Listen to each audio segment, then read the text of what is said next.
नमस्कार, मैं हूं पूजा सिंह। स्वागत है आप सभी का आपके अपने राजपथ और बुलंद आवाज पर।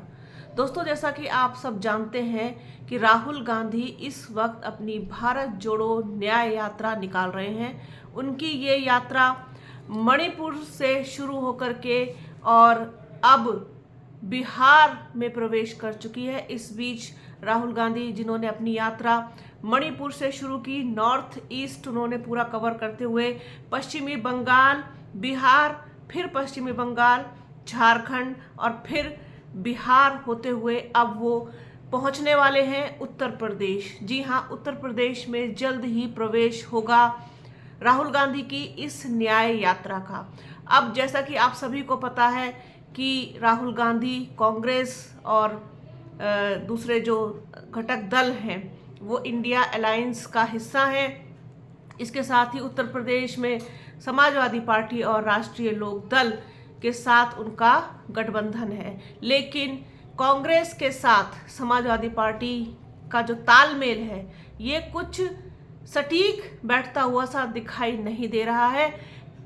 ऐसे में ये देखना बहुत दिलचस्प होगा जब राहुल गांधी उत्तर प्रदेश में प्रवेश करेंगे। उनकी ये यात्रा उत्तर प्रदेश के तमाम शहरों से होकर गुजरेगी।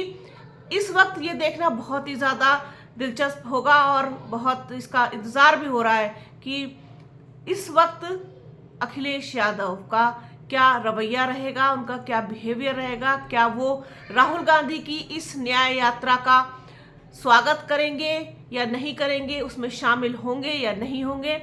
इन सब सवालों पर अभी प्रश्न चिन्ह लगा हुआ है। चूंकि सवाल है तो जाहिर सी बात है कि प्रश्न चिन्ह भी हो गई। लेकिन जब अखिलेश यादव से ये बात पूछी गई कि क्या वो राहुल गांधी की इस भारत जोड़ो न्याय यात्रा का स्वागत करेंगे, उनके साथ इस यात्रा में शामिल होंगे, तो उन्होंने साफ तौर पे ये कहा कि अभी हमको इसका निमंत्रण नहीं मिला है, यानी कि समाजवादी पार्टी को इनविटेशन नहीं दिया गया है। जबकि कांग्रेस और उनके तमाम लोगों का, उन नेताओं का, स्पोक पर्सन्स का, सभी का ये कहना है कि अखिलेश यादव को और समाजवादी पार्टी को निमंत्रण भेजा जा चुका है। अब वो कह रहे हैं कि निमंत्रण भेजा जा चुका है, ये कहते हैं कि निमंत्रण ही नहीं मिला है। तो आपको सोचिए कि जब एक चीज़ को लेकर के राहुल गांधी की इतनी इम्पोर्टेंट ये यात्रा है, जिसका उन्होंने आगाज़ मणिपुर जैसे उस शहर से किया जो हिंसा की आग में सुलग रहा था, वहाँ से लेकर के और ये उत्तर प्रदेश तक आ पहुँचे हैं। और ऐसे में चूंकि अब गठबंधन भी है इनका आपस में कि 2024 का लोकसभा चुनाव साथ में लड़ेंगे, तो आपसी तालमेल की बेहद कमी दिखाई दे रही है। आपसी एक सौहार्द की, आपसी प्रेम की, एक अंडरस्टैंडिंग की भी भारी कमी दोनों के बीच में दिखाई दे रही है। बहुत ही इंतज़ार कर रहे हैं लोग इस चीज़ का कि ये दोनों लोग क्या करेंगे जब ये उत्तर प्रदेश में आएंगे, क्योंकि जिन जिन शहरों से ये यात्रा गुजरेगी वहाँ की सीटें, उन शहरों की या फिर उन शहरों के आसपास की सीटें भी कांग्रेस जो है वो चाहती है अपने लिए। इसी वजह से ये इन जिन शहरों से होकर गुजरने का रोड मैप जो है वो कांग्रेस ने तैयार किया है। अब आप ये देखिए कि जहाँ जहाँ से ये यात्रा उत्तर प्रदेश में गुजरेगी राहुल गांधी की, वो बिहार से जब बाहर निकलेंगे तो चंदौली, वाराणसी के पास जो है वहाँ प्रवेश करेंगे। फिर वो वाराणसी पहुँचेंगे जो प्रधानमंत्री नरेंद्र मोदी का क्षेत्र है। बताया जाता है कि कांग्रेस जो है वो अजय राय के लिए पहले इस चीज़ को सुरक्षित मान रही थी वाराणसी को, लेकिन अब वो अजय राय को बलिया से टिकट देना चाहती है। वाराणसी में अब देखने वाली बात तो ये होगी कि यहाँ से कौन कांग्रेस की तरफ से उतरेगा। बात प्रियंका गांधी की भी हुई थी, चर्चा उनके नाम की भी आई थी। खैर, अभी ये सब कुछ कहना चाहिए कि पर्दे के पीछे है, अभी सामने कुछ नहीं आया है। तो वाराणसी पहुंचेगी राहुल गांधी की न्याय यात्रा, जिसके बाद वो भदोही जाएंगे, भदोही से प्रयागराज, प्रयागराज से प्रतापगढ़, प्रतापगढ़ से होते हुए रायबरेली और अमेठी, वहाँ से फिर अमेठी से हैदरगढ़ होते हुए लखनऊ, लखनऊ से सीतापुर, सीतापुर से हरदोई, हरदोई से बरेली, बरेली से रामपुर, रामपुर से मुरादाबाद, उसके बाद अमरोहा, उसके बाद बिजनौर, फतेहपुर सीकरी, आगरा और झांसी। ये पूरा उत्तर प्रदेश का इनका प्लान है, इनका रोड मैप है कि यहाँ से राहुल गांधी की भारत जोड़ो न्याय यात्रा गुजरेगी।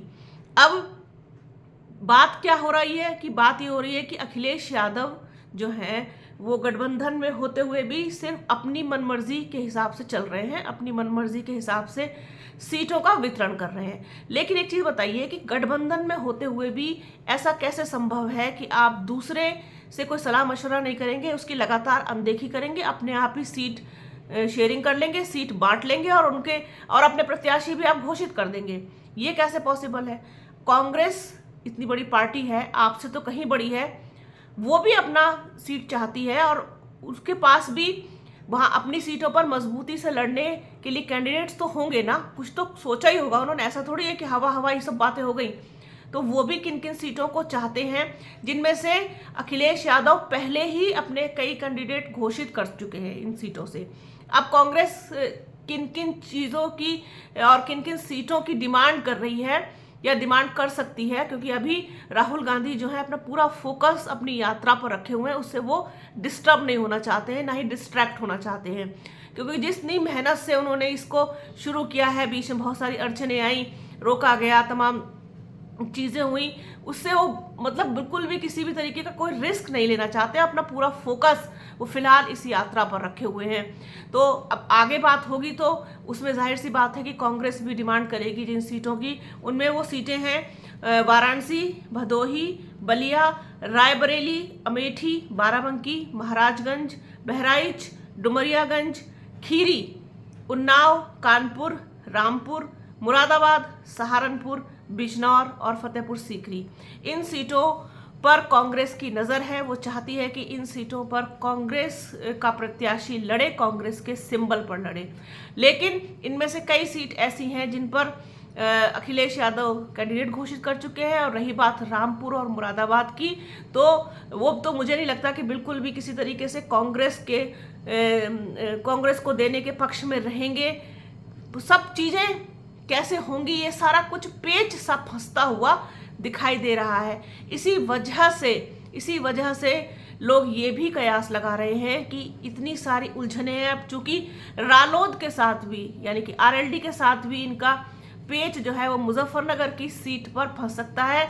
मुजफ्फरनगर की सीट पर साइकिल के निशान पर कैंडिडेट जो है समाजवादी पार्टी का घोषित जो है वो किया जा सकता है। तो इस पर मतलब ये उनके पाले में जा सकती है या बल्कि चली गई है। तो इससे आरएलडी के जो नेता हैं वो अच्छे खासे नाराज दिखाई दे रहे हैं कि मुजफ्फरनगर तो रालोद के पास होनी चाहिए थी। तो ये आपस में ही कोई सहमति सी बनती हुई दिखाई नहीं दे रही है। तो इस पर किस तरीके से लड़ेंगे, किस तरीके से गठबंधन चलेगा आगे, कितनी सफल तरीके से ये सारी चीज़ें होंगी, ये इससे कैसे निकल पाएंगे। इसी वजह से एक और चीज़ जो है वो सबसे ज़्यादा चल रही है, वो ये है कि बहुजन समाज पार्टी की भी इसमें एंट्री हो सकती है। जब कांग्रेस को ये लगे कि भाई ये तो सरदर्द है बहुत बड़ा वाला, ये तो सीट भी नहीं दे रहे हैं, अपने हिसाब से सब कुछ करना चाहते हैं, तो फिर ये अकेले लड़ लें, हम या तो फिर अकेले लड़ लें, या फिर अगर हमें किसी के साथ ही लड़ना है तो क्यों ना फिर बहुजन समाज पार्टी को साथ ले लिया जाए। इसके साथ साथ ये भी हो सकता है कि रालोद भी इस चीज़ से अपना पीछा छुड़ाता हुआ दिखाई दे आगे चल करके कि भैया हम भी अलग ही लड़ लेते हैं या फिर हम कांग्रेस के साथ जाकर के लड़ लेते हैं। क्योंकि जयंत चौधरी किसी भी हालत में भारतीय जनता पार्टी के साथ तो नहीं जाने वाले हैं, जैसा कि पहले भी उनके बारे में कई बार इस तरीके की खबरें जो है चलाई जा चुकी हैं, लेकिन उसमें कोई सच्चाई नहीं थी। तो जयंत चौधरी के बारे में भी ये चीज़ कही जा रही है, चर्चा में आ रही है कि वो भी इस गठबंधन से अलग हो सकते हैं और समाजवादी पार्टी से भी अलग हो सकते हैं अगर उनको स्टैंड लेना पड़ा। फिलहाल अभी ऐसी कोई चीज़ नहीं है, लेकिन क्योंकि अब पेच फंसेगा ना सब चीज़ों का, सीट शेयरिंग सबसे बड़ी चीज़ है।